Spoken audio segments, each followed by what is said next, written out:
আমরা হককে, আর যারা ইবাদত বান্দেগি করছি তারা আমাদের বিশেষ গাফিলতির কারণে ঈমান ধ্বংস হয়ে যাচ্ছে, ঈমান নষ্ট হয়ে যাচ্ছে এবং ঈমান হারা হয়ে আমরা আমাদের নামাজকে ব্যর্থ করে ফেলছি, আমাদের রোজাকে মূল্যহীন করে ফেলছি। কারণ আপনার ওই নামাজে, আপনার ওই রোজায়, আপনার ওই দান খায়রাতে কোনো কাজ নাই যদি আপনার ভিতরে আল্লাহ রসুলের প্রতি গুস্তাখ থাকে, যদি আল্লাহ রসুলের প্রতি যদি কটূক্তি করেন, আল্লাহর নবীর প্রতি যদি আপনার মহব্বত ও ভালোবাসা না থাকে, আপনি তো পূর্ণাঙ্গ ঈমানদারই হতে পারবেন না। তাহলে আপনার এই সমস্ত আমল করে কি হয়?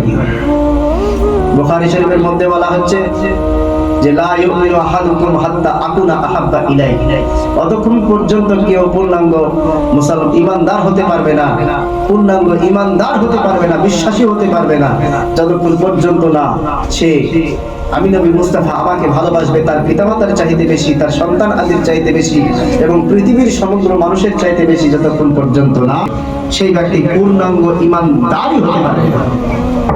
তাহলে দেখুন আমরা নবীকে কেমন ভালোবাসি, আমরা নবীকে কেমন স্মরণে রাখি, কেমন মনে রাখি।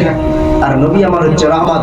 নবী আমার যখন জন্মগ্রহণ করলেন, আগমন করলেন, পৃথিবীর জমিনে পদার্পণ করলেন, পা রাখলেন, নবী আমার সঙ্গে সঙ্গে সিজদায় পড়ে গেলেন। জোরে বলেন সুবহানাল্লাহ।